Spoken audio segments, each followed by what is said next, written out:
My name is David Grann. I'm a staff writer at the New Yorker magazine, and I just finished a piece on the process of authenticating artworks using fingerprints. Peter Paul Biro, who works out of Montreal, has a business that authenticates and evaluates artworks using methods of forensic science that evoke CSI and Sherlock Holmes. He looks for an artist's fingerprint in an artwork, and he tries to match that fingerprint to another fingerprint in an undisputed work by the artist.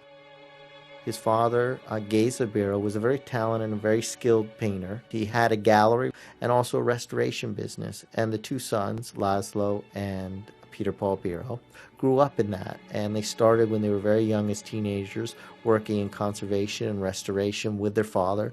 And then as time went on, Peter Paul Biro began the process of authenticating artworks.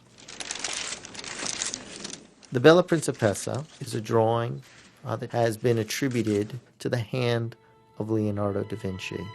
There is this great debate about this mysterious drawing, where it came from, what is its history.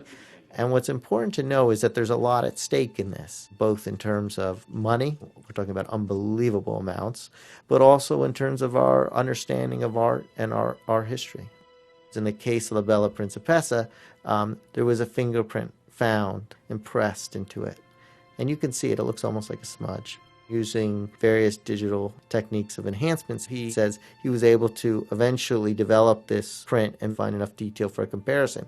He then used an undisputed Leonardo, the St. Jerome, which is in the Vatican. And in that print, there is a clear fingerprint. And so he takes these images and he tries to present scientific evidence that this painting, yes, was touched by the same hand of the artist. And so if he is able to do this, it's extraordinarily powerful evidence. But during the course of my investigation, I began to uncover questions from people who had had dealings with him during the 1980s and into the early 1990s. There were several civil lawsuits filed against Peter Paul Biro and his family business, and some of those cases involved allegations of the business selling artworks of questionable authenticity. During my investigation, several people raised questions about the reliability and the scrupulousness of Biro's methodology. There's actually two of them down here.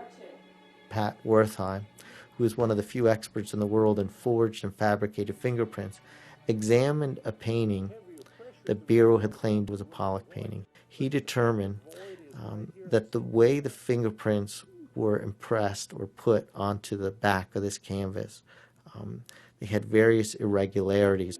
This is a reproduction of this. The thing about fingerprints is you almost never leave the exact same fingerprint twice because of the way you press your finger down and the elasticity of skin. And when Wertheim looked at these prints, they were so similar. Two of them were almost, he said, virtual overlays of each other. And Wertheim told me that these fingerprints screamed forgeries. Now, it's very important to say that Peter Paul Biro vehemently denies this. He says that he never forged a fingerprint and that Wertheim is wrong in his conclusions. He did at one point say, it is possible that they are forged, but even if they are, why is everybody after me?